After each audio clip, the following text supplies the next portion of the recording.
Hello, everybody. It is Terry, Mom with the J Crew Squad, and we are here today with Danda the Panda, and we are going to share some Halloween safety tips. So, if you're not familiar with us, we are a family of 5. We have 3 kiddos, all through adoption, and so our book series, Danda the Panda, is about an adopted panda. And so it takes her through adventures and gives a lot of life lessons for kids. We have 2 books out. They're available on Amazon, so please go check them out. A third one is coming in 2025. But okay, we're here today to talk about Halloween safety tips. Do you love Halloween? I love Halloween, right?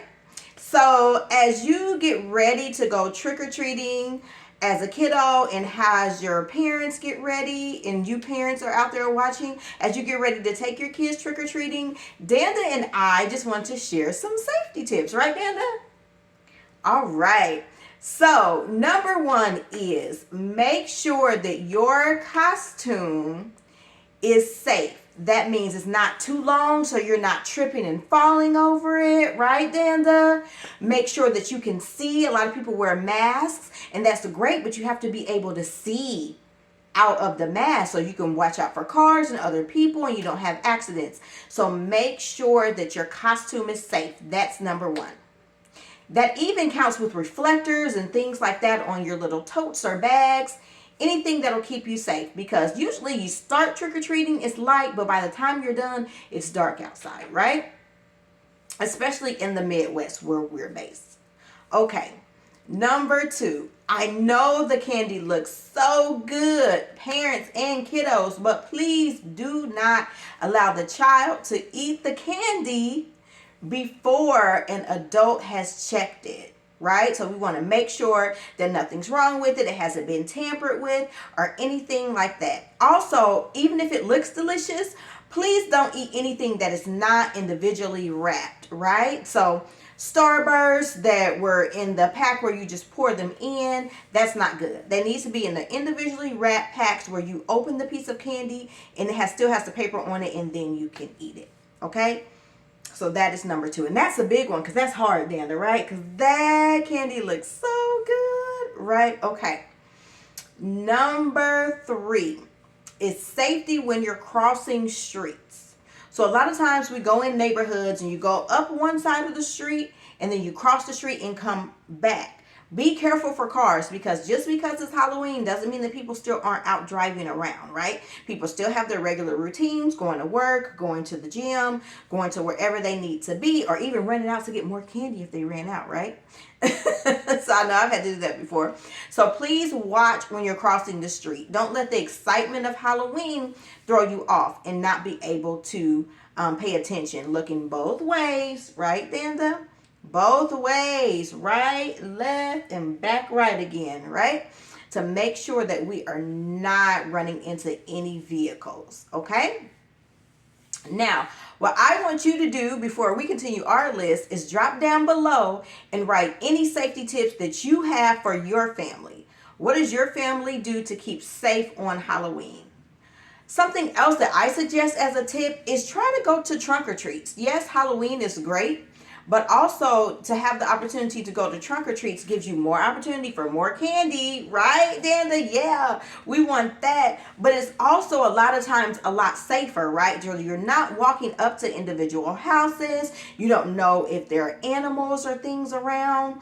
So if you are in a trunk or treat and you can look around, and there's a lot of times that's always during nighttime hours, usually on Saturdays, like during the AM.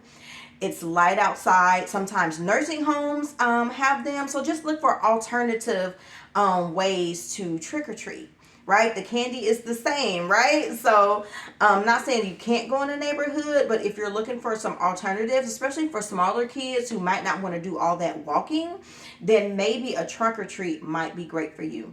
The other great thing about trunk or treats is a lot of times they may have a bounce house or other activities, face painting. There's some really cool ones around where we live, right? So Danda's excited about that, right? Those are some other good options or some other good tips when it comes to going to trunk or treat. So look for ones that aren't just trunk or treats, but they have like little festivals and things that go along with them. All right. Our next safety tip is be careful about the types of candy you give to littler kids, right? So younger kids.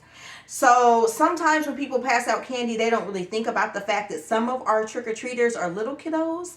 And so especially those kiddos like 4 and under, sometimes they shouldn't have some of those like harder candies and things like that that they can easily choke on. We don't want any of those problems, right? So think about that when you're buying candy. Think about having alternatives to your traditional like hard candy. So think about having soft candy and then a variety of candy. That brings us to our next tip, which is variety, right? And so not just on the safety part when it comes to kids and choking hazards, but think about having a variety of things. There are a lot of kids with safety issues when it comes to allergies and things that they can't eat.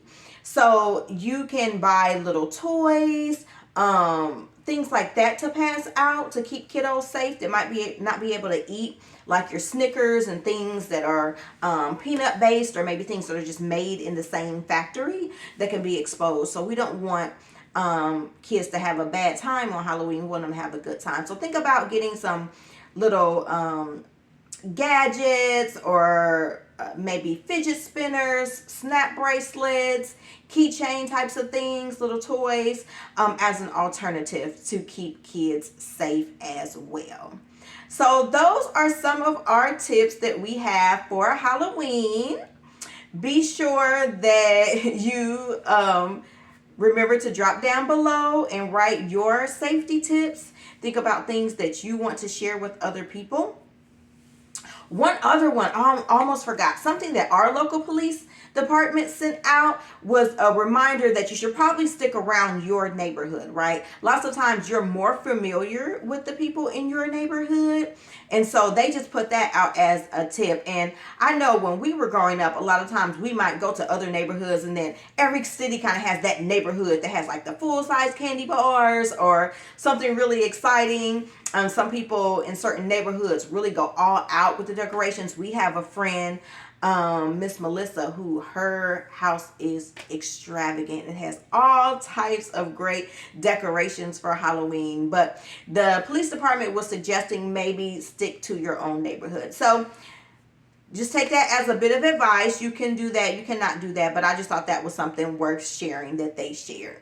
All right. So thanks for listening. Thanks for tuning in. Be sure to like and subscribe. Be sure to follow us on Facebook, Danda the Panda on Facebook, Twitter, Danda the Panda on Twitter. Be sure to like and subscribe this video. To this video, make sure that you share our post, and make sure that you stop by Amazon and pick up copies of our books. Danda the Panda, Love Makes a Family, and Danda the Panda, Welcome to My World. Thanks a lot. Tell them bye, Danda.